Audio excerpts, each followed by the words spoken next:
Thanks for coming. We're going to start today's first session, and our first speaker today is.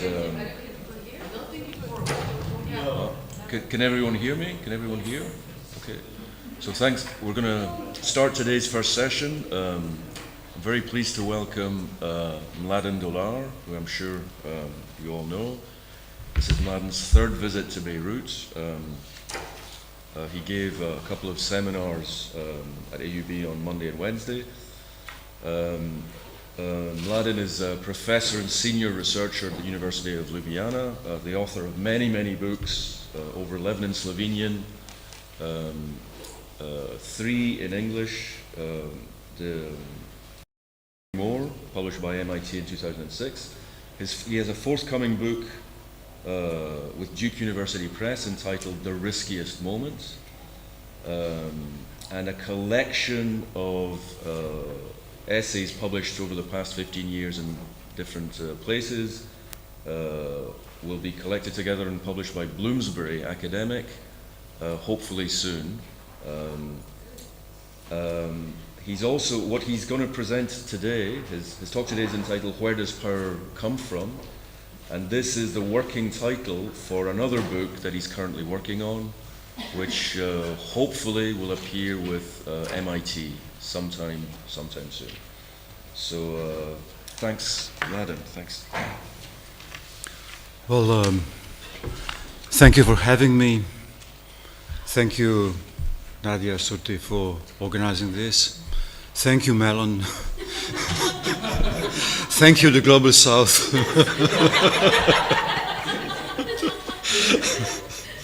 Okay. Well, this sounds like an impossibly ambitious title, like where does the power come from? I will not even attempt to answer the question of the title or give some overarching overview of the psychoanalytic accounts of the origins of power. I'm not crazy. Or at least I'm not that crazy. I will give a few reflections on the present predicament of power, the particular constellation we are confronted with, the particular type of master figures that we are now facing daily. I'm interested in one simple turn, actually, and the emphasis of devising an opposition to that. And I will take my entry point through the concept of ideology. But before that, I will nevertheless begin with a sort of reminder of the particular placement of psychoanalysis in relation to modern development of the structures of power and the modern underpinnings of authority.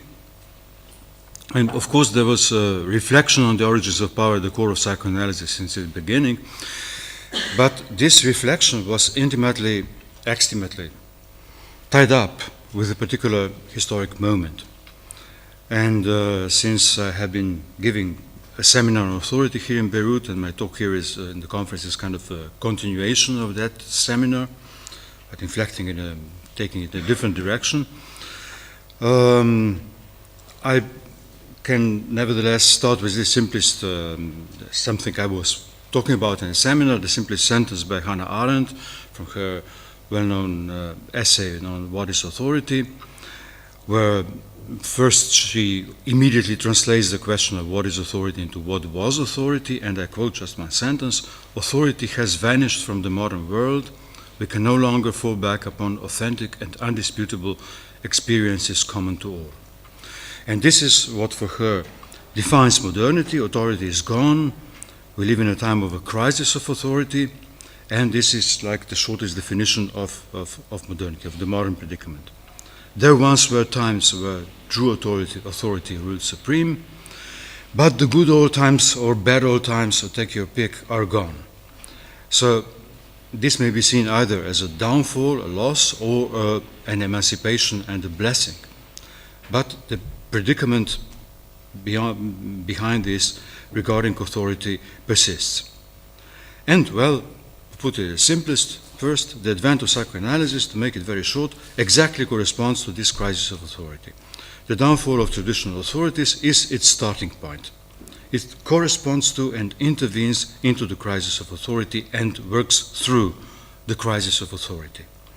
And thus, adding to the authorities of the master and the teacher, which define the two impossible professions of governance and education, a third kind of authority, that of the analyst, the third impossible profession, an authority whose aim is to work through the springs of authority and to deconstruct itself, as it were. But the fact that authority is gone from the modern world doesn't imply that we are happily or unhappily done with it, but quite the contrary, that we have to deal with various kinds of new master figures, which are now premised on the downfall of the traditional authorities. They may look like fake masters or imposters or upstarts or parodies of a master, but this doesn't make them less dangerous or pernicious, but quite the opposite. I will briefly evoke this telling anecdote.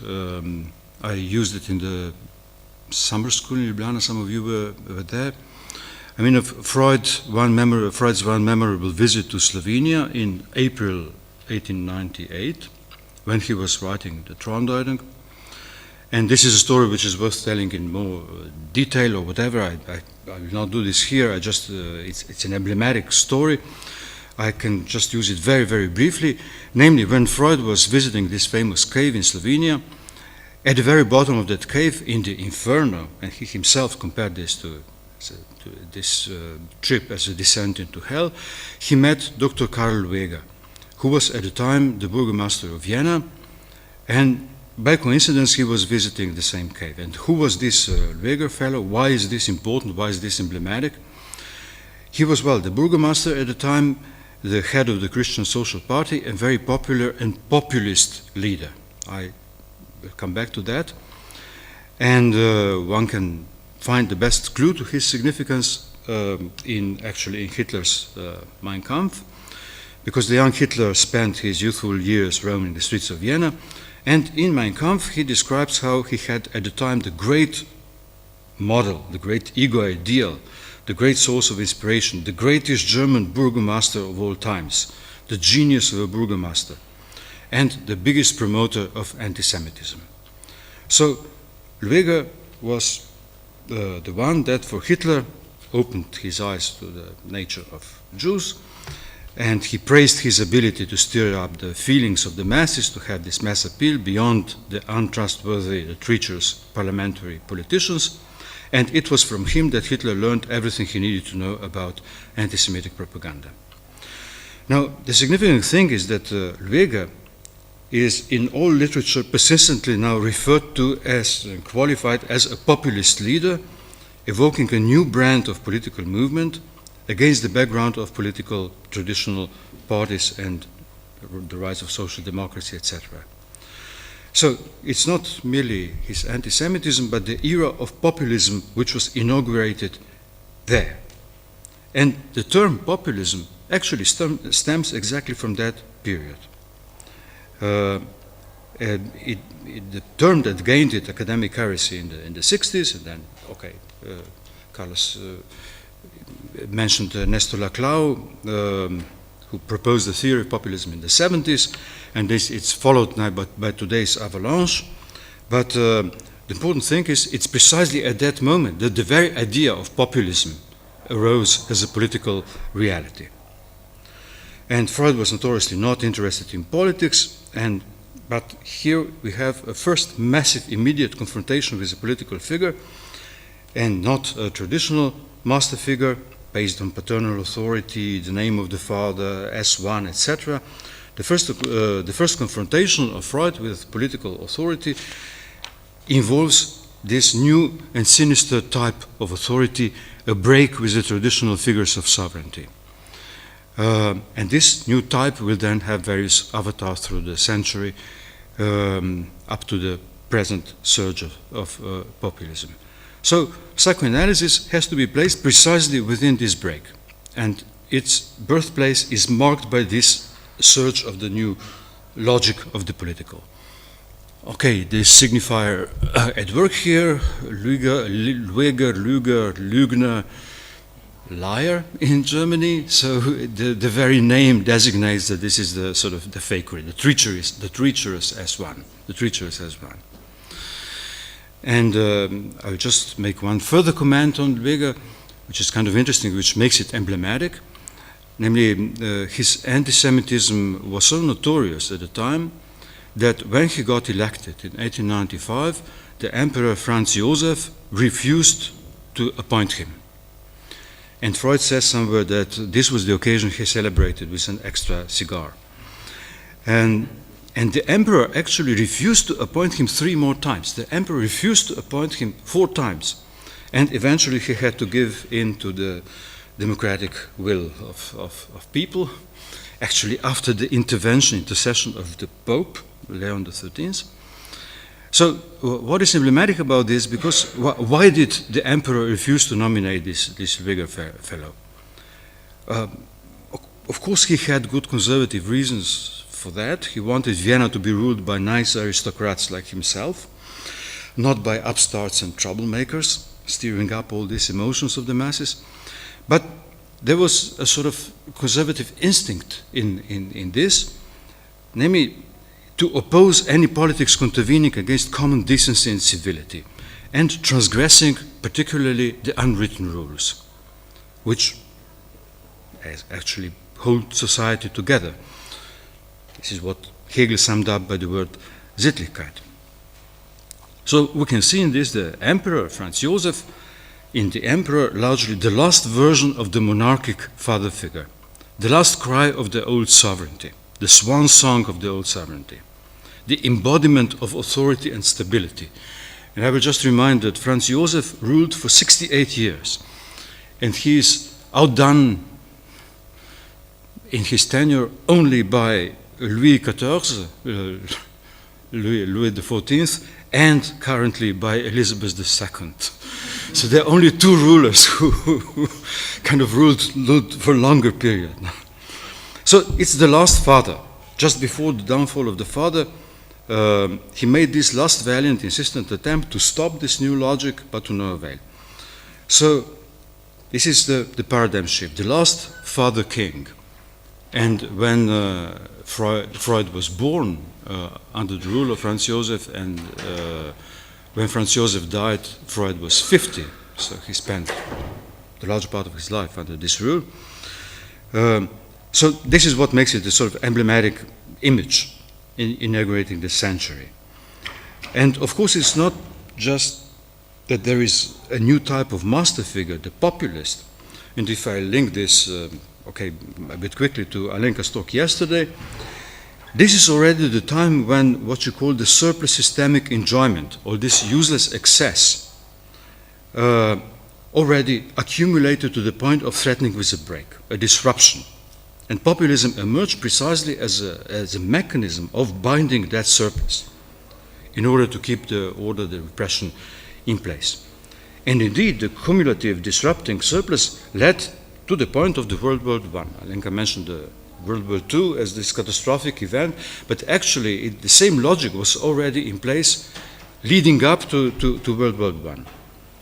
And to be followed then by the exacerbation of the same process leading to World War II. And one can see the continuity with Hitler precisely continuing that logic that he learned from Karl Weger. So the pupil surpassing the master. So the same thing just was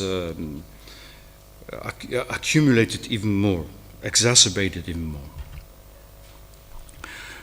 Now, another way of putting it, all theories of authority have to deal with the fact that traditionally it was the paternal authority which served as a sort of natural model for all authority. And the idea seems to impose itself self-evidently, I was speaking about in the seminar. The child is helpless, immature, so he or she needs guidance, authority to be brought to the level of culture, civilization, the entry into culture. So there is spontaneously at hand the parental and specifically paternal authority, the instance which presents the natural embodiment of authority. and based in a sort of pre-political realm of family and education. And from there, it can be extended as a model for the political authority. This is already the step that, for instance, you have in the basic step in Aristotle. Now there is a sort of paradox with psychoanalysis, since Freud, with his insistence on Oedipus as the core of subject formation, the basic impulse of human desire and the access to the law most tellingly placed under the banner of the name of the father. So Freud, psychoanalysis, seems to prolong this age-old story and just give it a more sophisticated twist. And this is, for instance, at the core of the criticism presented by Deleuze and Guattari in Anti-Oedipus, the nomadic nature of desire being reduced to the story of mommy and daddy in psychoanalysis. So, can one say that Freud presents the father as the source of every authority, and thus the clue to any political authority? So does Freud just prolong this age-old, very venerable strand of thought? This was precisely this traditional view, but this is precisely what is now put to scrutiny, and the basic point is that rather Freud discerns the function of the father and its vicissitudes precisely at the time when this traditional account has historically lost its way. And this is why I was suggesting that this Freud meeting Klueger in Slovene underground presents an emblematic moment, the decline of traditional authority, and everything that Freud says regarding the father, and then Lacan about the name of the father, has to be placed in this perspective. It's not about extolling the father as the heart kernel of authority, but taking stock of the father function after its demise. This is the basic problem in psychoanalysis. And to be sure, that Freud proposed his myth of the murder of the father, the dead father, ruling as the name of the father, as a symbolic authority, as the authority of the symbolic. And I've written already about this, so I proposed this short formula for the advent of modernity, namely that it was the dead father himself who died. It's not. It's the dead father who had this, who was the clue to authority throughout history. The dead father died. He lost the symbolic impact. His name stopped being the foundation of authority. It was revealed as an imposture. So fathers, both real and symbolic, lost their power, which could be then retroactively seen as ridden with imposture from the outset. So this massive rhetoric, this massive historic presupposition made it possible for Freud to discern the father not as a source of authority, but in the contingency of his function.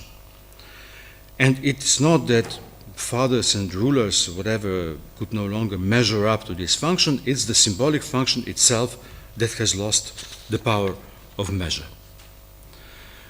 So, the outburst of joy at this dwindling of authority would be premature, and this is one of the stakes in Freud's group psychology, and what comes after the overthrow of kings and decline of this paternal symbolic authority is not a happy spread of triumphant democracy, but the rise of this underside of the symbolic father, which can be, on the one hand, linked to the psychoanalytic notion of the superego, and coterminous with the advent of these new master figures, which can be put under the heading of populism. And Lacan has this, he has a knack for simplicity, the knack for inventing very simple slogans, and one of the slogans is père ou pire, no, father or worse. So paternal rule was bad enough, but we are heading for worse. I mean, being rid of it, we are heading for worse. And at all times, I think we need to underpin Freud with this historical background that he always avoided, but he never stopped. This never stopped him from taking stock of it in the most perceptive and lucid way, surpassing actually all those who swear by historicity and historization.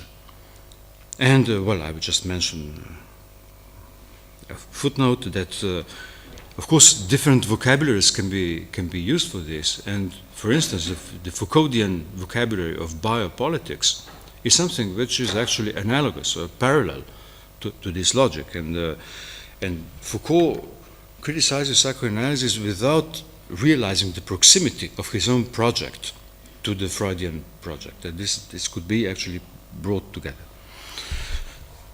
Or still another way of putting it, and I'm now coming closer to my topic actually. You know, there is a notorious adage of the Lacanian psychoanalysis that the big other doesn't exist, and Lacan never tired of repeating it in one way or another. And here is one of his last pronouncements, actually, in 1980, which I like particularly. He says, "L'autre manque, the other lacks. Ça me fait drôle à moi aussi." I love this. I don't feel happy about it myself. L'autre manque, ça me fait drôle à moi aussi. Je tiens le coup pourtant, yet I endure, ce qui vous épate, mais je ne le fais pour cela. Je ne le fais pas pour cela. Which fascinates you, but I am not doing it for that reason. Now, the curious thing is that this adage doesn't seem to be subversive or scandalous at all. Actually, it can be taken as a kind of slogan of present times, the sort of generally accepted diagnosis, a shorthand, the process of decline, of the dwindling of the big other, the decline that authority implied. So it can be taken as another way of saying that authority has vanished in our times. No more fathers, no more sovereigns, no more religion, transcendental guarantees, moral laws, no more public. The public that Kant so optimistically relied on for the spread of the enlightened reason. I was talking about this a couple of days ago. So, and no more belief that reason would prevail, the belief that linked Kant to Freud. So saying that the big other doesn't exist, isn't it stating the obvious? So one could summarize this paradox like this: why are you telling me that the big other doesn't exist when we know full well that the other doesn't exist? So the question is, how come that in the times when the big other doesn't exist, and this is a sort of generally accepted wisdom, it doesn't need Lacan to tell us this, as it were, why is it that the big other nevertheless rules supreme, that it's intractable, it's intact?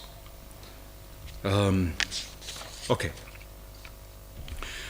Now this was a sort of introduction, and I'm coming to my topic. I said I would approach this problem through the spyglass of ideology, and this is one thing I also prepared for the seminar, but we never got there.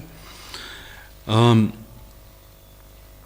it's another notoriously tricky concept. Ideology, like being in Aristotle, can be spoken of in ever so many ways.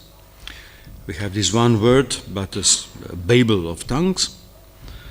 And like with Aristotle, the question arises whether we are dealing with various senses of the same entity, which persists through these different uses, or whether different senses point to various kinds of entities. And there are dozens of proposed definitions of ideology. One is always on a shifting ground. One is always doomed to arbitrary entry points. And with this risk, this caveat in mind, I will propose one very simple line, which is again a sort of, a big narrative of modernity and how we got to the point where we are now. And I will give a purposely naive kind of narrative, namely that one of philosophy's crucial goals and ambitions, since its inception and throughout its history, was at the simplest to do away with delusions.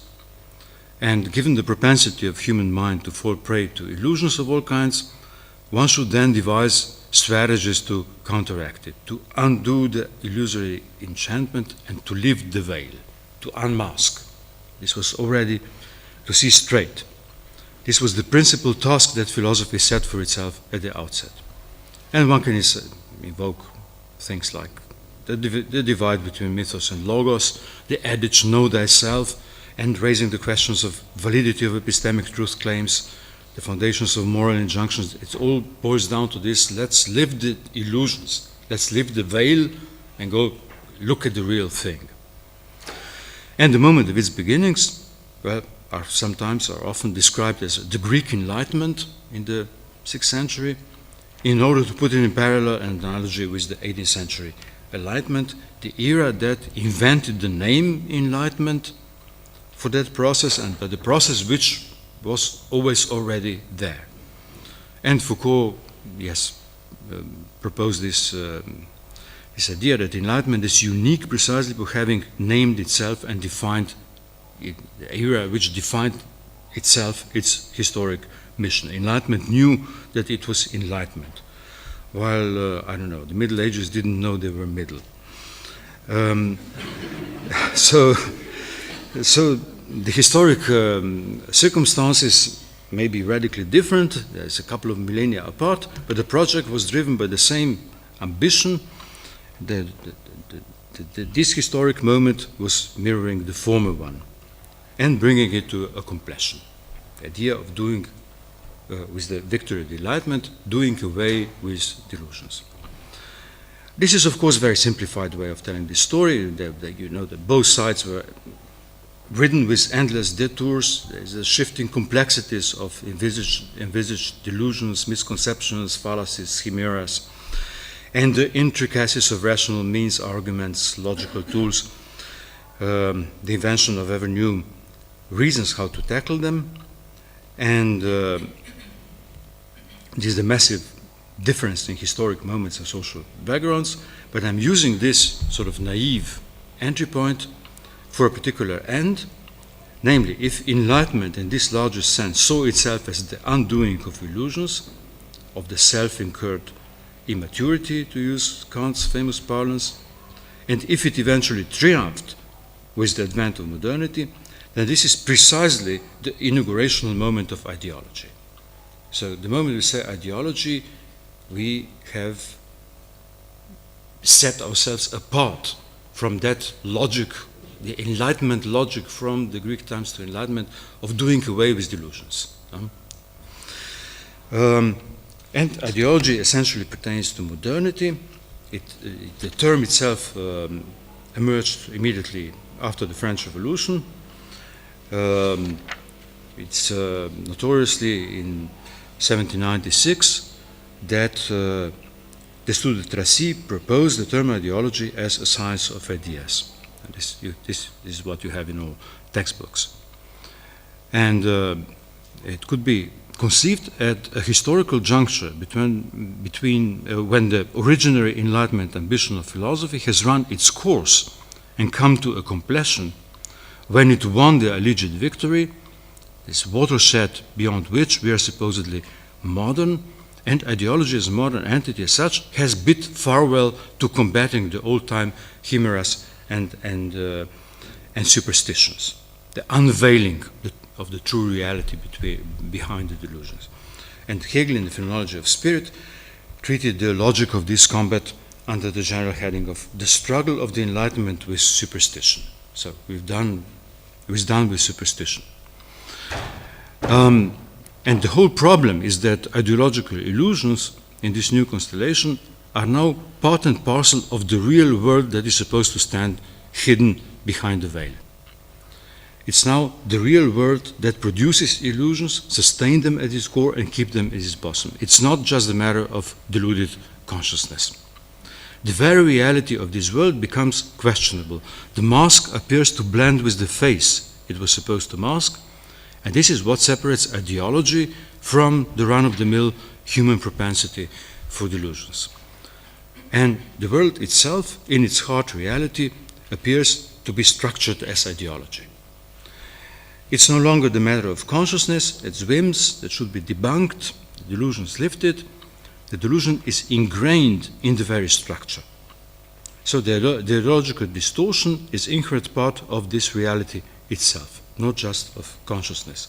And critique of ideology has thus a much harder task than the classical philosophical endeavors, if I put them under this simplified banner, from Thales to Kant. It demands a sort of double reflection. The veil that obfuscated reality is shifted and located within this reality itself. This is what the term ideology means. And now this shift was highlighted by Marx in the very first sentences, actually, of the preface to German Ideology, this manuscript of 1845, which inaugurated the proper concept of ideology. That is the most important strand of this concept. And there he says, very briefly, hitherto men have constantly made up for themselves false conceptions about themselves, about what they are and what they ought to be.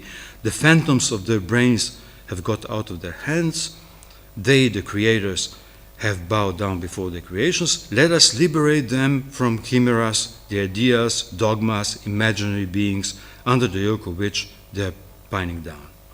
Let us teach men, says one, to exchange these imaginations for thoughts which correspond with the essence of man, says the second, to take up a critical attitude to them, says the third, to knock them out of the head, and existing reality will collapse. So this is like a summary, and now comes Marx's coup de force. These innocent and childish fancies are the kernel of the modern young Hegelian philosophy. So it's like a rhetorical a good rhetorical figure, a good rhetorical coup, what is first presented as a sort of critical stance, which is readily accepted as the sort of result of the Enlightenment, is then exposed precisely as childish fancies. So what is ideological about German ideologists is belonging to this radical group of young Hegelians to which Marx and Engels were initially part of. The ideological streak in them is precisely they don't have the concept of ideology. And they continue the struggle against chimeras, dogmas, delusions, according to the pattern of this debunking of illusions, still the Enlightenment pattern. Dismantle the illusions and the world will crumble, domination will come to an end. As opposed to this, there is a new task of what can now properly be called critique, as opposed to debunking, and critique bearing on ideology as opposed to illusions, and thus pursuing and radicalizing the notion of critique, which was proposed by Kant. And there you have then the long tradition of critical theory, and with the critique of ideology, and the moment one says ideology, one says critique of ideology. So it immediately calls for critique. There is no neutral objective description, or any such description aims at dismantling its object. Its object is its foe. But as opposed to all kinds of delusions, the deception involved in ideology is structurally necessary. It's inveterate. It stems with necessity from a certain condition of the world and sustains this condition. And what is ultimately required is changing this condition. It's the world which necessitates, inevitably produces illusions. And it can only function so long as they are maintained. So falsity pertains to the world. It doesn't pertain to the consciousness. And if Marx says false consciousness, it's a consciousness of a false world. So there's this duplicity of reality itself. And so the traditional unveiling will never do against these odds. And the Enlightenment idea that people will abandon delusions once they see light turns out to be itself the greatest delusion.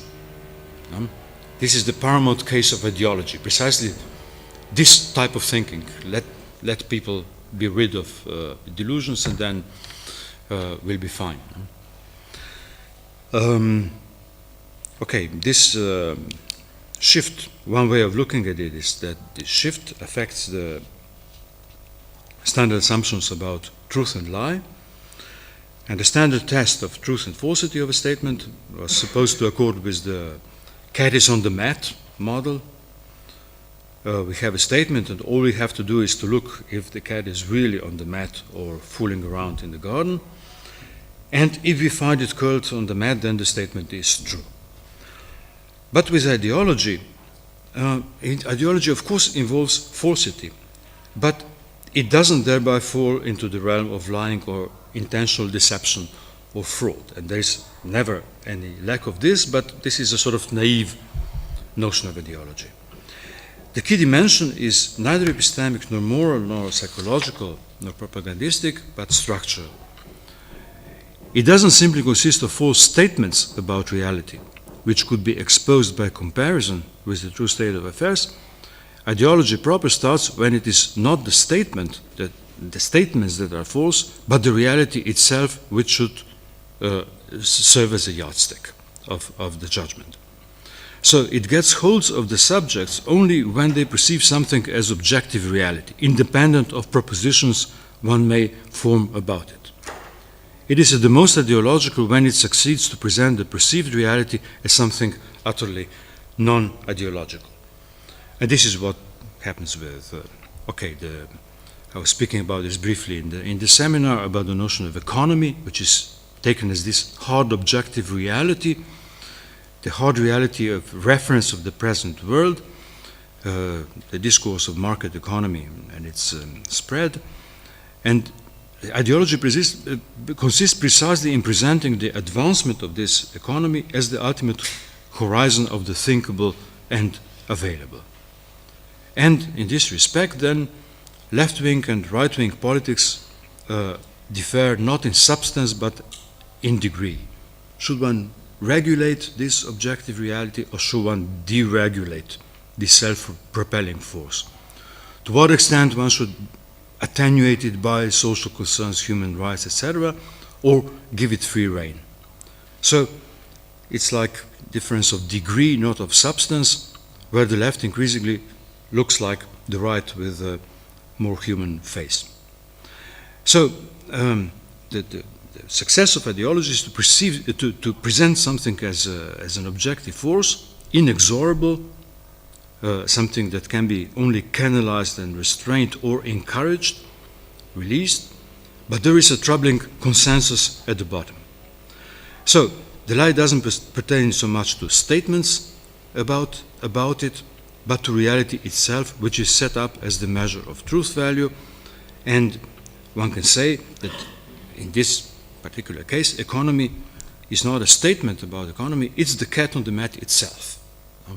You present something as the cat on the mat, not the question of the truth of the statements, not the ideas one may entertain about it. And anyone who maintains that the cat is not on the mat automatically runs the risk of being labeled as blinded by ideology. Still, now I'm coming slowly to my particular point.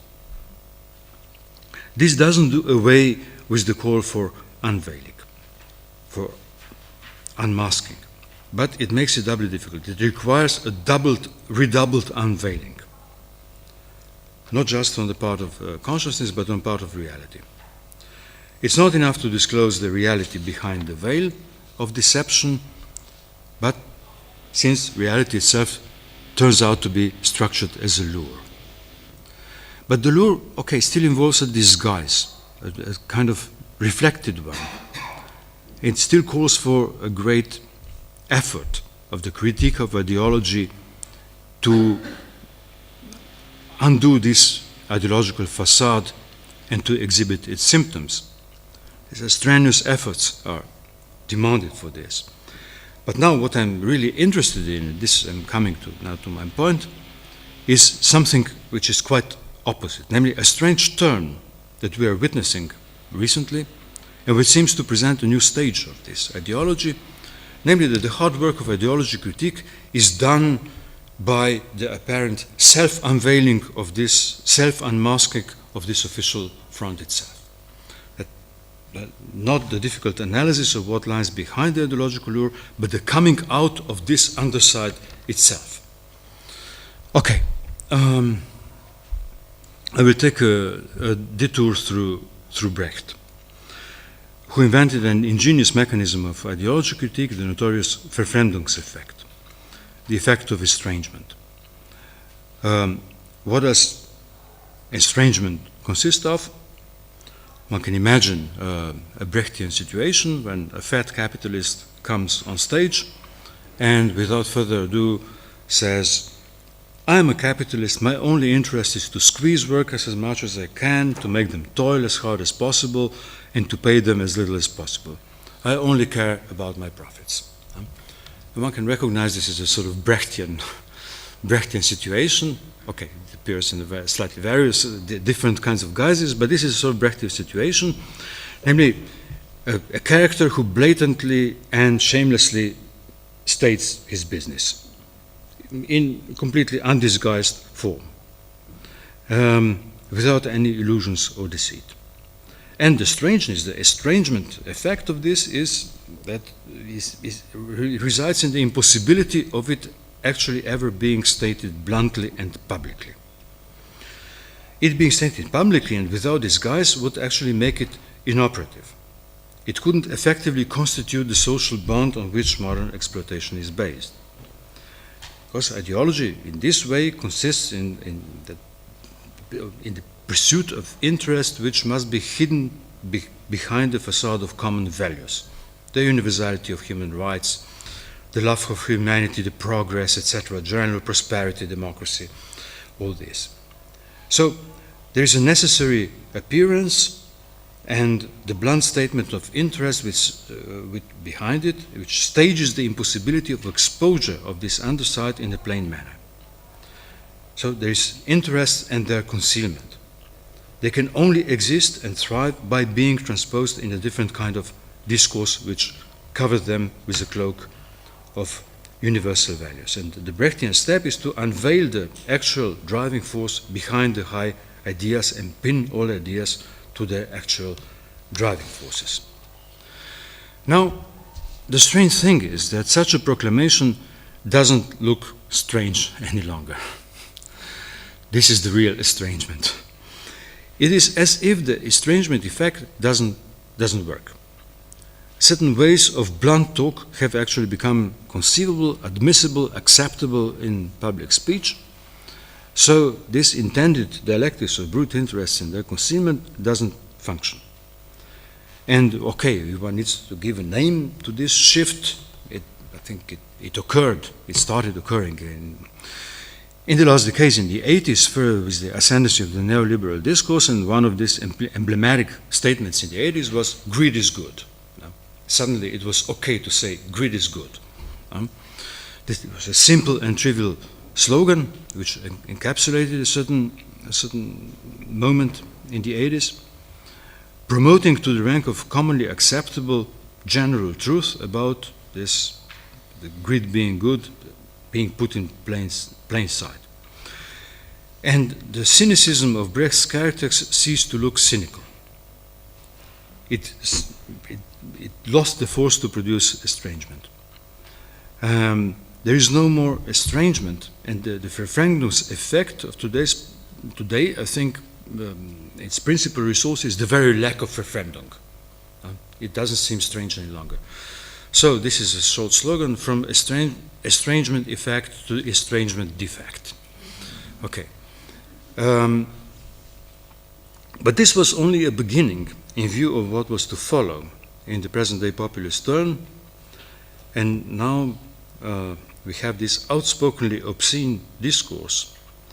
And what happened in the 80s seems like a nutshell to the spectacular dimensions that we now have a quarter of a century later, like beyond the limits of what was then conceivable, and one may take obscenity as a sort of an entry point, or a makeshift clue to this new turn. And what is obscene? And I would be tempted to bring its definition in line with exactly Freud's designation of the uncanny. And this addresses precisely our problem of extimacy. Extimacy was intended originally as the translation of das Unheimliche, and at the minimum, something comes to the fore that should have remained hidden. This is this minimal definition. One sees something that shouldn't have been seen. And this is actually, curiously, Schelling's definition of the uncanny that Freud quotes and approves of. I quote this Schelling, Freud quoting Schelling, "Uncanny is what one calls everything that was meant to remain secret and hidden and has come into the open." And Freud also points to the vicinity of the uncanny and the comical, and this thin line separating the two. And now the obscene. It's another avatar. It's a new shift. It's a transformation of this notion of the uncanny, of this extimate notion. Something comes to light that should have remained hidden. But what happens? How to qualify this? Now, of course, there is a certain moment of anxiety when this happens, although it's rather turned into, indignation. And there is a sort of comical effect. And with these new rulers, one constantly speaks of buffoonery, clownishness, whatever. But laughter gets stuck in the throat. And I think the best comment on this was actually done by Terry Gilliam, Terry Gilliam of Monty Python fame, who said, "Not even the Pythons in the best days could match the surreal madcap nature of this presidency." And the reality is funnier than anything one can do. And this was published in The Guardian under the title, "Donald Trump is funnier than Monty Python," says Terry Gilliam. So we were trying hard, with Monty Python in the 70s, etc. But this is much better. This surpasses. We couldn't have thought of that. No? This is beyond the capacities of Monty Python. And there is another dimension in this mix, which is the dimension of shame and shamelessness. Shame also involves something coming to light that shouldn't have. But there is a sort of reflected shame, the shame that one feels at the shamelessness of the exposure of the other. And particularly when shamelessness is actually promoted as presented as an act of liberation. So you have all these things in the mix, the uncanny, the comical, the shameful, that intersect in the obscene, and they produce an enigmatic, a troubling effect which remains enigmatic and which is a mixture of outrage, perplexity, disgrace, disbelief, puzzlement, amusement, and horror. I don't quite know what name to put to this, but this is the effect that we are now kind of daily experiencing. So what should have been hidden has come to light. But what is it? Is it a truth that comes to the fore with this exposure of the hidden? Of course, there would be an ultimate irony in this. There's a truth coming out as obscenity. But this is not at all what is at stake. And to be sure, there was always an obscene side to power. It was always its shameful hidden, it always had its shameful hidden secrets. There was always this blunt self-interest behind the pretense of ideals. There was always this narcissistic megalomania, the vulgarity, but which is now put on brazen display. There was this petty envy, childish spite, jealousy, malice. But if all this comes to the fore, are we finally seeing the truth uncovered, unveiled, without dissimulation? Is this the hidden truth that ideology tries to cover up with its construction of reality, with this inner veil of reality? Well, anything but. It's quite the contrary. This is the point where I was slowly driving to. What we see is just another lure, another fake, not some truth, but actually a more insidious lure. It's a sort of meta lure, precisely because it's shamelessly displayed. Obscenity is not the mark of truth, it is the way that the very unveiling starts functioning as a veil. Everything is shown, but the very unveiling starts functioning as a veil. The shadowy double does it apparent coming out, and starts acting as the biggest boost of ideology. By exposing the hidden interior that shouldn't come to light, which is the structural feature of extimacy, it presents the lure which is the furthest away from this critical potential of the very concept of extimacy. Now, philosophy has been haunted by the liar paradox since its inception. You know that Epimenides, the Cretan liar, was actually Thales's contemporary, and it has devoted a lot of reflection to its intricacies and the ways to avoid its clutches. But now it seems that we have to do with this whole new dimension, new avatar of the liar paradox, a sort of its redoubling, or a kind of meta-liar paradox. Like, most massively, a person holding the highest office can tell 1,000, 10, 15,000 lies without this having any consequence. Everybody knows them to be lies. They're easily verifiable. They can be checked against simple and commonly available facts. So there is no need for convoluted interpretations, no need for sophisticated conceptual means developed by critique of ideology to debunk some subtle fallacies behind a facade of seeming accuracy and objectivity. Now it would seem that the simplest cat on the mat test will suffice, without going to the length of examining the falsity of the cat. It is as if the object of analysis would itself present its own devastating critique in the face of the hapless critics of ideology. It's like ideology unmasking itself. So the emperor may take all of his clothes, and the people may cry, "Emperor is naked," pointing out the obvious, but to no avail. And I think even more, the emperor himself proudly cries, "Look, I'm naked." And I think most of Trump's pronouncements can actually be spelled out like this, reduced to this: "Look, I'm naked." And this being, so he's always in advance of the outrage critics. And this again has the structure of this Freudian joke or meta joke. Why are you so massively demonstrating to me that power is obscene, where I know full well that power is obscene? So why are you lying to me?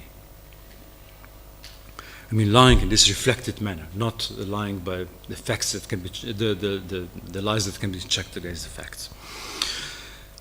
And well, it may seem that the signified Trump condenses all this most economically, but the process hasn't started with Trump, and he is rather a product of a shift that was decades in the making.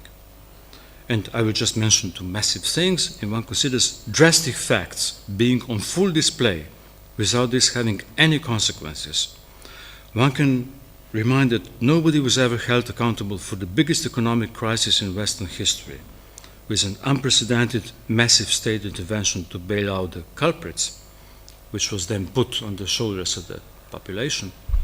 And nobody was ever held accountable for starting the Iraq War on the basis of a blatant lie, with catastrophic consequences with no end in sight. To take just two things, extremely obvious and most obvious things. And one should start there, say with the reasons for that economic crash, prepared by decades of neoliberal policies, not with the fascination with Trump. He's a product of this. Now, it looks like ideology, this reflected form, has done its coming out, thus putting the vigilant and perspicacious critics of ideology out of job. What remains for them to do if their object reveals itself in full view and displays what should be laboriously excavated? Are we confronted with a truth that was distorted and disguised under the cloak of ideology? And this is the crux of the matter. The new turn that I am trying to pursue in its simplest forms is the mechanism by which lifting the illusion actually heightens and enhances the illusion. The lifting of the veil turns into the most obdurate veil, and this new twist is that the best way to hide is to be, well, hidden in full view, in plain sight, in full spotlight, in front of the world audience and daily. And this looks like a new avatar of the Poe's purloined letter, with the addition that it bears the inscription, "This is the purloined letter." Still nobody finds it, or even better, everybody finds it and reads it, and it has no consequences.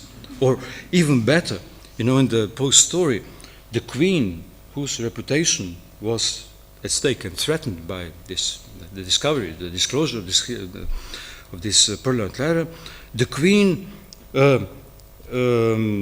tweets this letter on her Twitter account. That would be the new sort of version of the Poe's purloined letter. So the utter obfuscation coincides with the coming out of the hidden.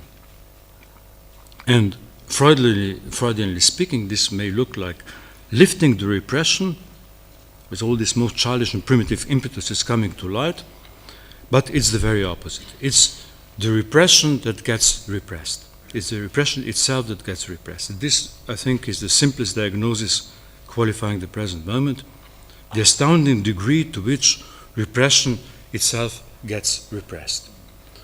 And one can be I'm at the end, just a few minutes.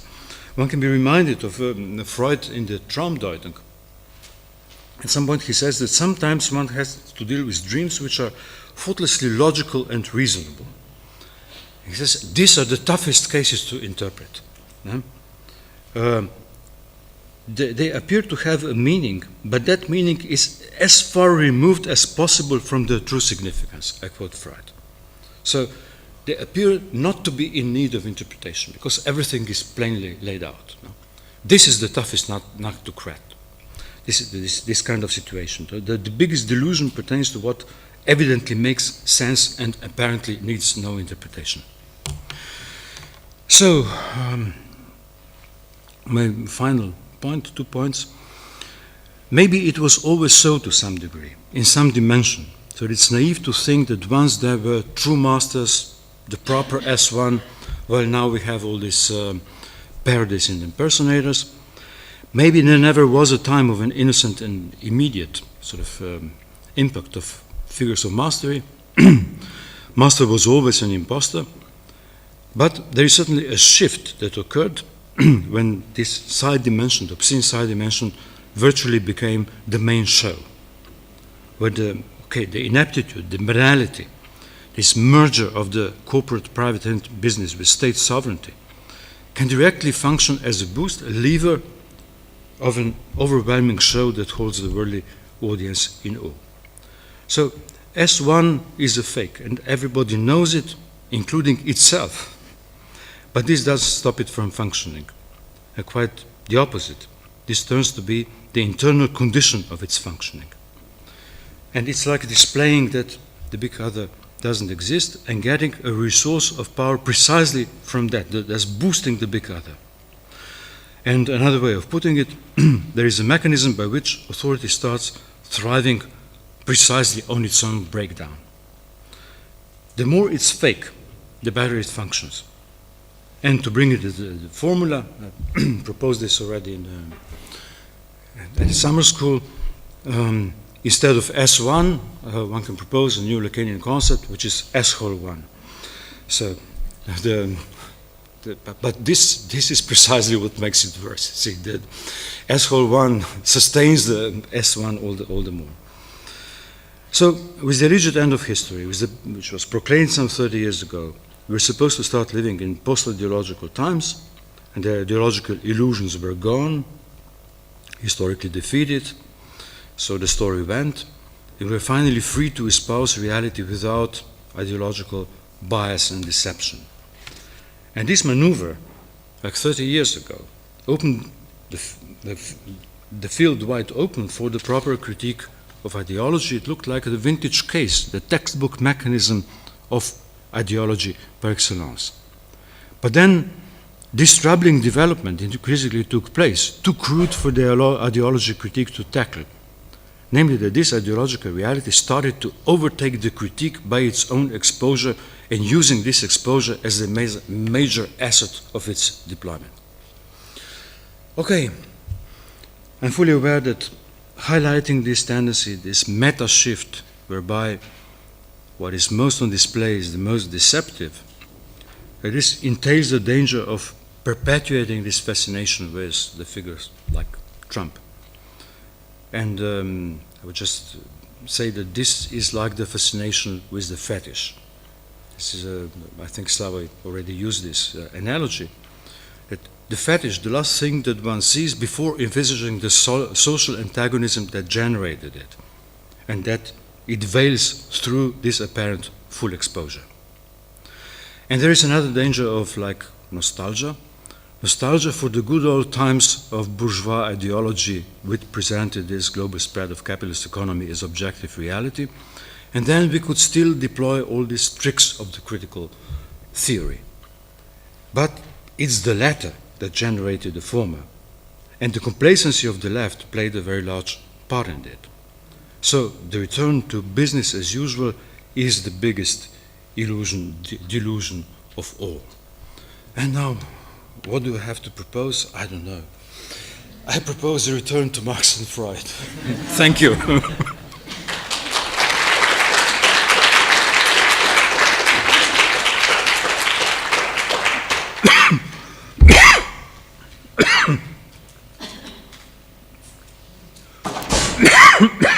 Sorry. Thank you so much for your paper. It was really great. I just had a question. I was listening to your paper and thinking about where you would put the place of force in this sort of picture. Because I was thinking about The place of voice. Force. Force. Yeah, because I was thinking about on the first model, this idea of unveiling illusions, like taking away sort of in order to see truth. And I was thinking about, of course, the classic picture of Plato's, where the prisoner is not only just unshackled, but is dragged out by force from the cave in order to reach some kind of enlightenment. So once somebody is released, it's not an immediate kind of turn towards truth, but there has to be this kind of coercive process, right, where he's dragged, literally dragged physically and bodily out of this cave so that eventually he can see the truth. And I thought there might be an interesting way to think about how this kind of moment of coercion, in a sense, you must know, appears in an ideological form, right, in our society. So in a way, that kind of, being pushed towards the truth becomes, again, a kind of ideological maneuver. So I'm just thinking about all the things that we ought to know now. We ought to know, you ought to know about climate change. You ought to know about, we should all be aware of not only our political reality, but also even our, most intimate interior selves, right? So I was curious about where you would place this kind of mechanism of that moment of coercion and force. Coercion and force.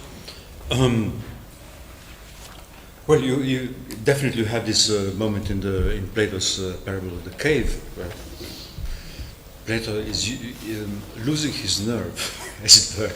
He's not Socrates. I mean, Socrates would never do this. Socrates would just debate with people and rely on the idea that, everybody is endowed with reason, and surely if people will see the true state of affairs, they will also act accordingly. So Socrates had absolutely this enlightenment moment, the firm belief of the enlightenment, that just the power of your reasoning is enough to liberate you. Plato, it was a slightly different case. And indeed, there are moments where he's rather the enlightening minority having to enforce its thing in some way. And also, if you look at the Republic, where the guardians should enforce a certain policies. It's not enough just will people see by themselves. He's more pessimistic there than that. Well, okay, Socrates never wrote anything, so we have the suppositions of the Socratic doctrine, the rest of his basic stance. But this paradox that you described, that at some point people must be forced, this is actually what haunted the whole history of philosophy. And you have at the end, just before the French Revolution, in one of the most programmatic texts that was written at the time, which is Rousseau's Émile, as a treatise on education and creation of a new man, and you have there a very famous sentence: on le forcera d'être libre. We will force him to be free. No. What is this poor Emile? I don't know. I always wondered how, if one were to actually implement or practice Rousseau's advice in Emile, that would certainly be catastrophic. It would produce psychotic subjects. But you have this same impatience in Rousseau. On le forcera d'être libre. The not quite relying on the natural light of. I think throughout history, I'm sure that one would find more cases of this thin line between relying on the natural light that everybody is endowed with and should be enough to debunk all illusions, and a certain enlightened minority which wants to impose different measures to spread the thing onto the masses, which wouldn't quite follow the light of reason by themselves. I think both things are part of this enlightenment project.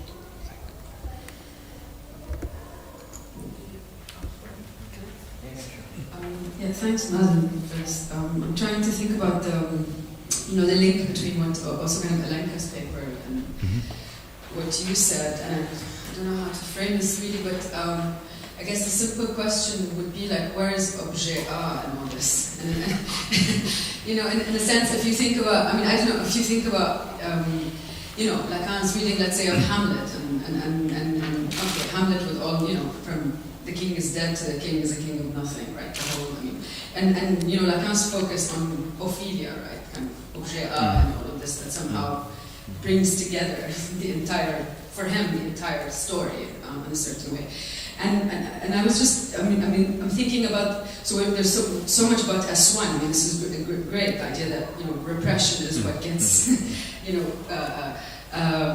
repressed.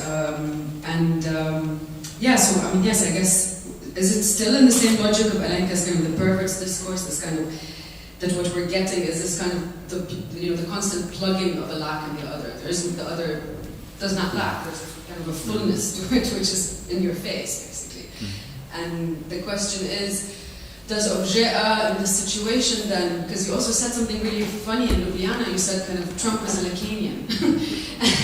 and so this kind of like, is objet A just kind of another one of the so-called names of the father now? And we need another thing, something else. I also think about Lacan's statement in 68 where he says, I don't remember it in French now, but he says to the students, he says, no thing is all. And this is, I don't know, so do we, I don't know. So yeah, how does objet A work into this? Or does then the discourse of the analyst, the obverse side of the pervert's discourse now is completely complicit in this? Yeah. Well, I finished. I finished the paper with a certain notion of the fetish, as Trump precisely functioning as a sort of fetish, a very fascinating fetish. Everybody would want to speak about Trump. Everybody sees Trump. He's so much in the focus on display daily for the world audience now. This is as massive a fetish as we ever had somehow in political theory. And of course in Lacanian theory there's this profound divide between the object and the fetish. The fetish is precisely the obfuscation of the object A. The fetish is the most visible thing, the thing that you cannot take your eyes away from. And look at Trump.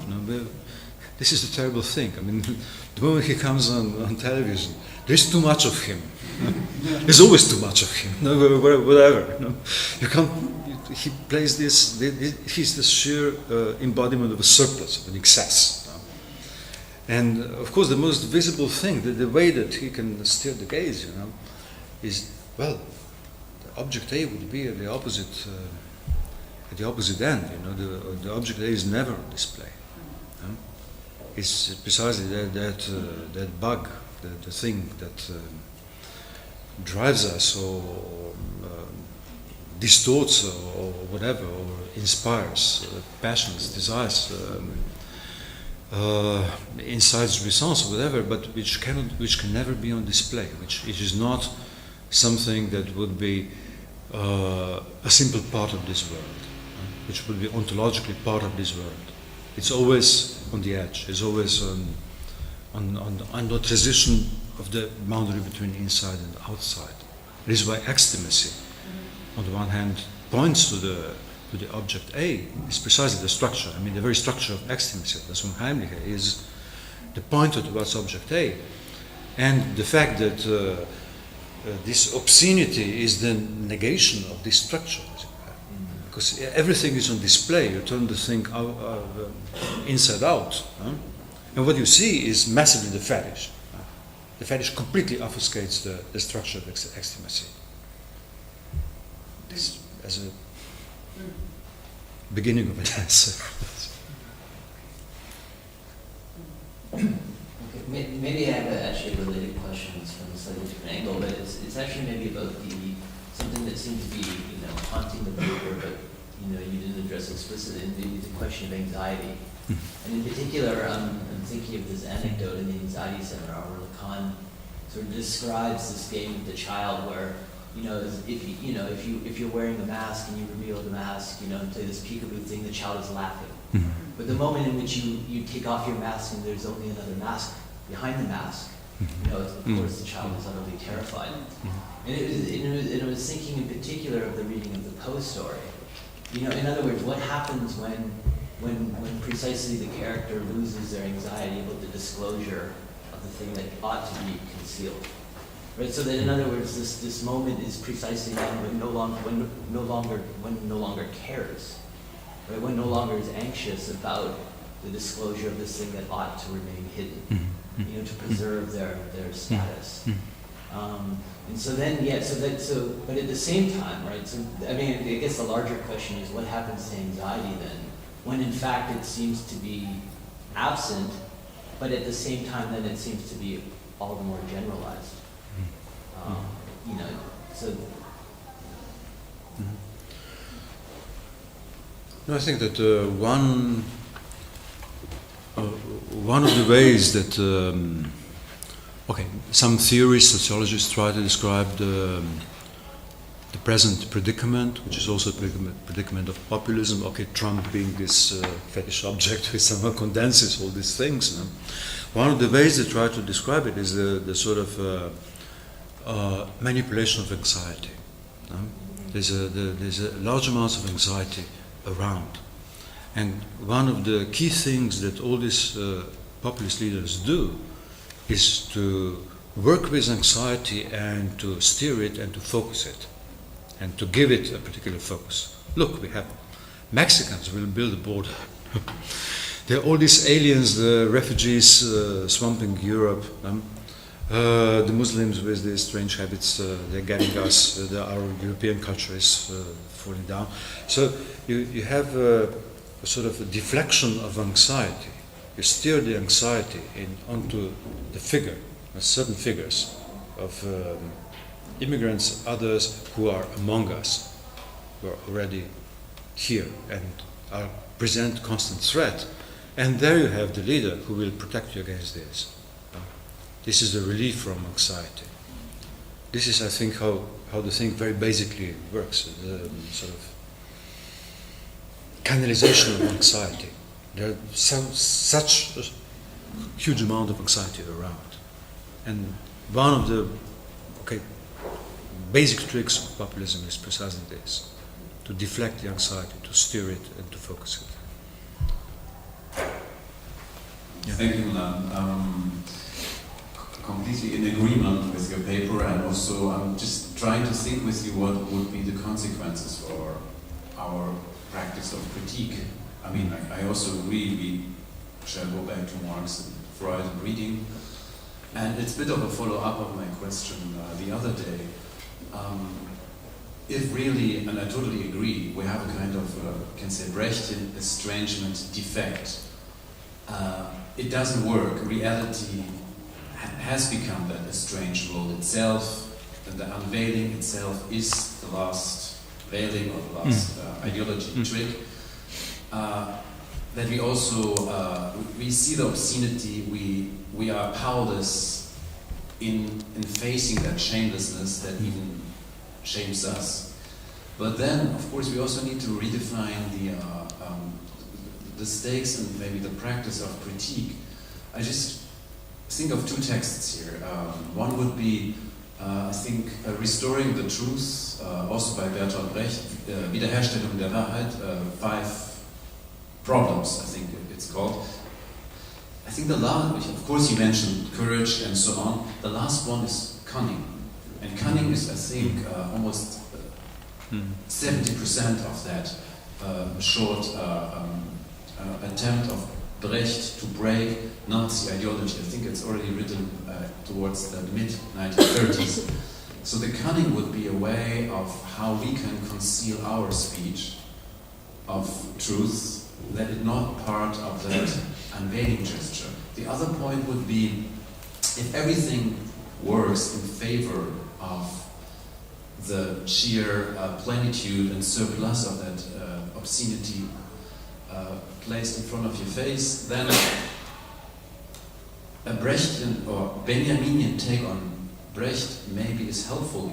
Benjamin had the idea of kind of a doxological divestment or de-investment into the very circulations of opinions on what we see. So he basically says there are all these kind of worldviews, views, opinions, good, bad, or whatever, that only sustain precisely that world which cannot be corrected. Because there are no views that could correct that speech which has just been given by power. So one way would be, because we also cannot not talk to power, that's also the problem. We cannot get fully out of that Foucauldian idea of critique, that art of not being governed that way, but we still talk to governments, we still talk to governments, even though Beirut is a good example of at least trying not to talk to the representative of the regime. But still we talk somehow to it, but is there a kind of procedure, a reductive procedure that could deactivate that circulation? And I was thinking, if this is really the case of estrangement defect, how could we move from estrangement defect maybe to a doxological divestment and doxa defect? That the doxa cannot actually circulate so well anymore like a currency. Because otherwise, of course, we can always try the withdrawal from the public sphere to read and we talk to each other. Totally d'accord, but there is still a political practice outside, and of course we try not to play the game, or we're not trying to scandalize the shamelessness of those who are shameless. This is kind of a powerless gesture. So I just wondered how we could divest from, or deactivate, or just perform a kind of a doxa defect that, as you said, Trump or who else is always in your face. How not to respond to it in not a symmetric manner whatsoever. Just thinking further with your analysis, I totally agree to what could be a political strategy in these times. Yes, well, I take this as a very valuable reflection on direction one should try to devise. I'm not sure I have any immediate suggestions as to this, but I would say you're mentioning the question of cunning, which Brecht underlined so much, particularly given the very drastic circumstances of a fascist regime. The utter cunning that one has to display and find in such situations. You have also the six rules of saying the truth. This is another. That's the one. That's the one. Okay. That's the one. I think it's 5, or 6. Maybe it's 5. 5 rules of saying the truth. Yeah. Yes, that's the one. Yeah. That's the one. Okay. Then I know what you're speaking about. No, it's a text which is which needs to be reread ever so many times. about the courage and the cunning of this, and sort of not so as not to espouse the one's moral indignation as the lever of this, because it's ever so much of moralistic discourse then immediately at hand. And of course, well, doxological divestment. I know what you're speaking about. How to divest the doxa, which is around. And it seems that the task is much harder than it was in Benjamin's time. But even Benjamin thought he was against enormous odds. But look at the social media. Look at the internet. I mean, doxological divestment. What does it mean? The doxa is around in such masses. It was never, ever incomparable in history. No? The circulation of the doxa. What do you do with Facebook and internet? I mean, we practice it daily. No? Somehow support the circulation of doxa.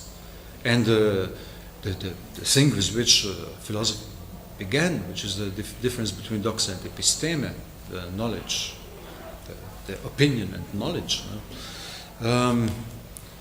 It's just vanishing. It's very hard to sustain in this absolute swamp of doxa. It's a swamp which was unimaginable even 20 years ago. It's really a very recent development, the proportions that it took. Okay, I'm of a certain age.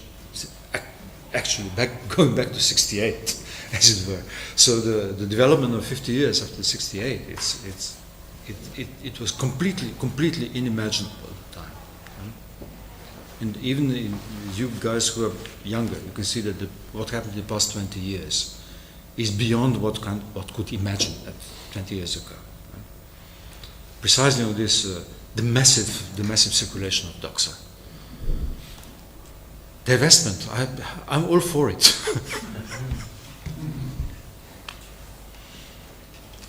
Yes, Vladimir.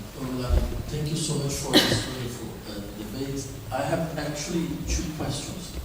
The first one is, for me, it's very clear that your way to describe the function of ideology have some parallels with the Adornian way, especially concerning fascism, because this idea, for example, of Glauben-los and Glauben, a belief that it's not exactly a belief.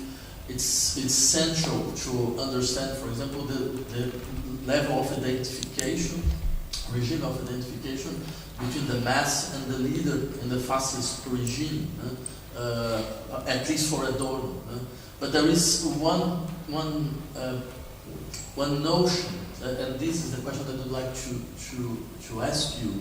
Because the Frankfurt School, they insist that there is also a kind of desire for revolt that is inside this identification.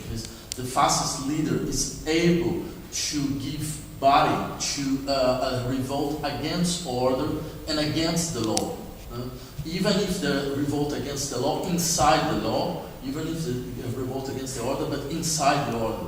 But the question is, why they were able to, in a certain way, monopolize this desire for the social desire for revolt, and maybe this is a question also to put in the Trump's system too. And the second one is, if I can just take the question of Surti again, it's really very impressive how these types of leaders, like Trump or Berlusconi and so on, they use a very strong state violence, much stronger than before. And there is a real structure of force that is applied against all the possible, let's say, revolts we are seeing in France, for example, and in many other countries.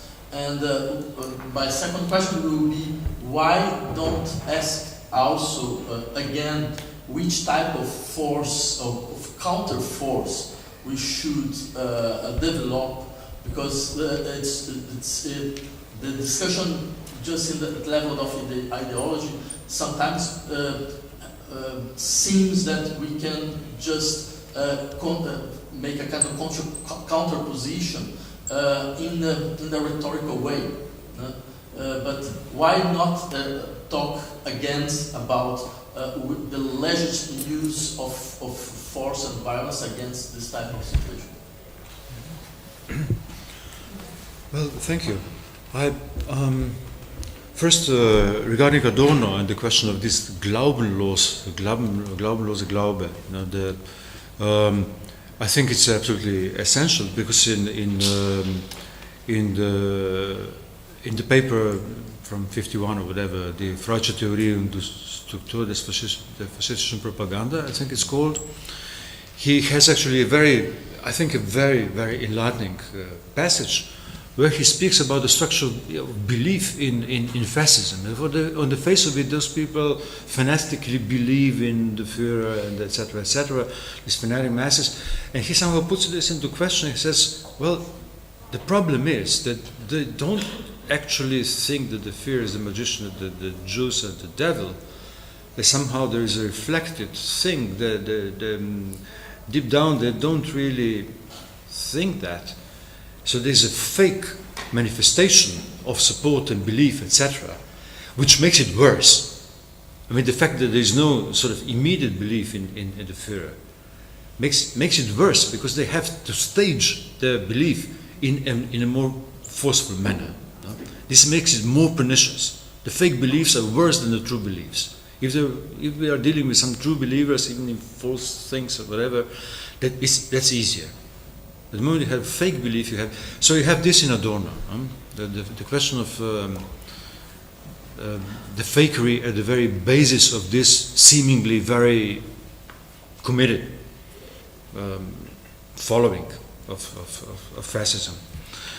And well, the desire for revolt. Of course, I think that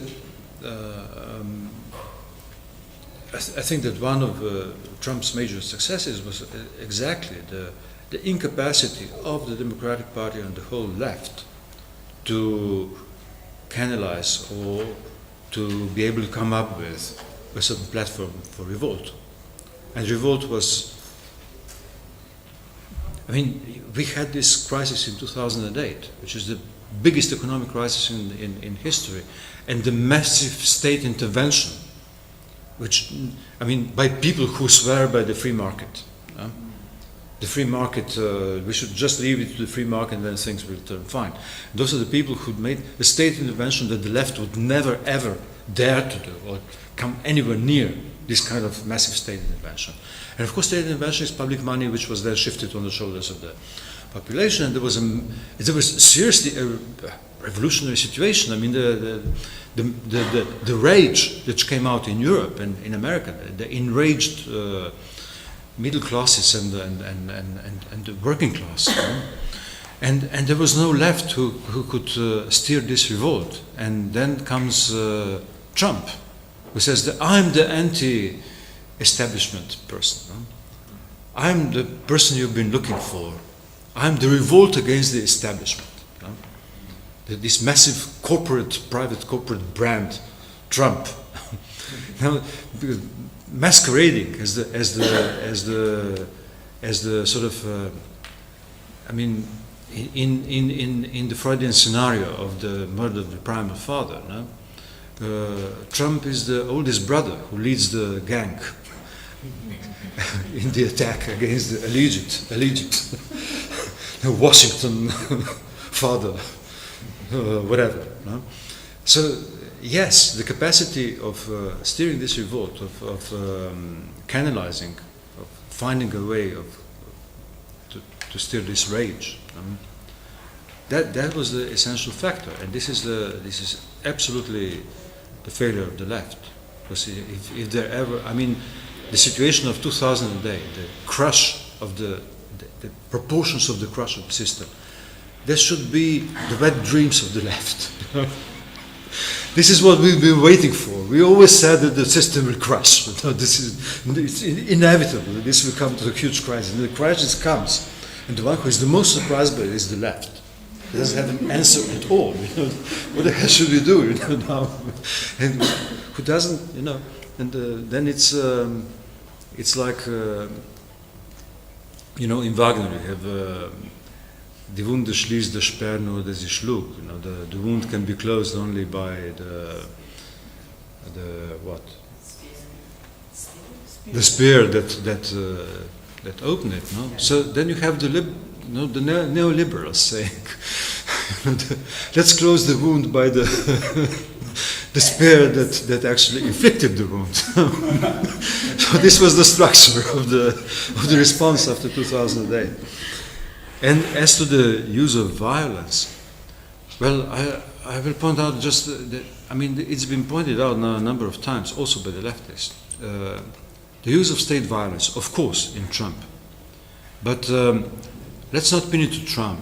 It's been pointed out that Trump is the only American president in living memory for a very long time who didn't start a war. Look at Obama, the question of state violence. Look at Bush, okay, it's another category. So everybody was kind of involved in these foreign invasions and invested in all kinds of things. And back to Kennedy, who started the Vietnam War. Trump didn't start any war so far. Although we all the time seem to be in a sort of state of exception, expecting this moment that he might push the red button. He's crazy enough to do it. So there's this imagery behind this. So just a warning about the perception of what is state violence. There was a lot of state violence under Obama, but he was somehow seen as the good guy. And yes, as to the edge of your question, yes, it's difficult to respond to this, but yes, considering also the use of violence shouldn't be a taboo. To say it in one word. Okay. We are maybe. No, I can ask you the pause as well. I think we are behind schedule at this point. Sorry, where? Yeah, we are. You can ask a question. Oh, sure, no. But, Well, okay, then go very quickly. Of course, I go along with the talk. It's more about something that you said in the discussion. It relates to the question of anxiety and force. I was wondering, is it really anxiety that the populists are causing? It is the central question of affects that are generated by populists as a strategy. But I was wondering if one shouldn't mobilize the Nietzschean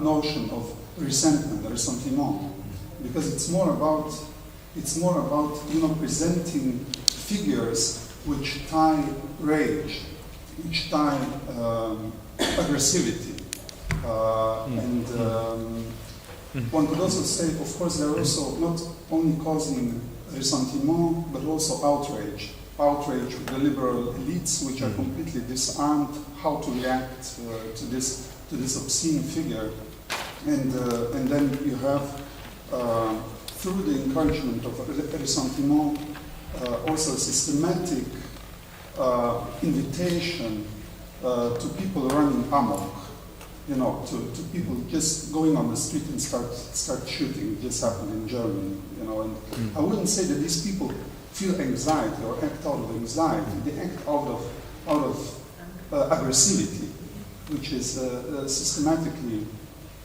generated, and we are living in a system that's running amok. And the question of force, very quickly, Lacan, since you ended with the return to Freud, Lacan said once that analysis consists in carefully dosing anxiety, because it's kind of pushing people to act. And also in front of the students, he said, you are all here, and you're pouring in my seminar because, in a way, I'm making you feel ashamed.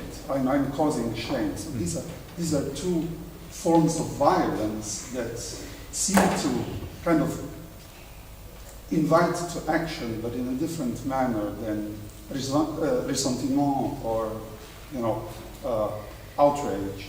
So I was just wondering if... No, I agree. Well, I think that aggressivity... No, I agree with the point on resentment, which is maybe in itself already a management of anxiety. I don't know if it's of a completely different kind of order of things. Maybe the resentment is canalization of a certain feeling of anxiety.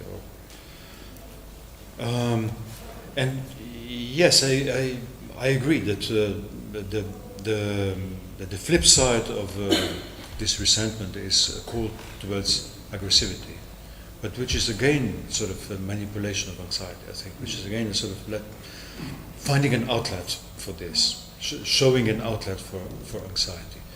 And as to Lacan's idea of shame as a positive, actually, trigger, of course I agree with this. It was a great moment, which could, it was held against Lacan, the way he responded to this student revolt.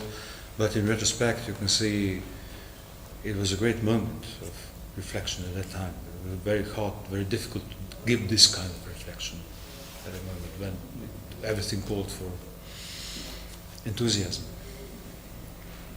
We've gone over time, sorry. Yeah, we are. So we have a coffee break and come back to the next time. Yeah. Okay.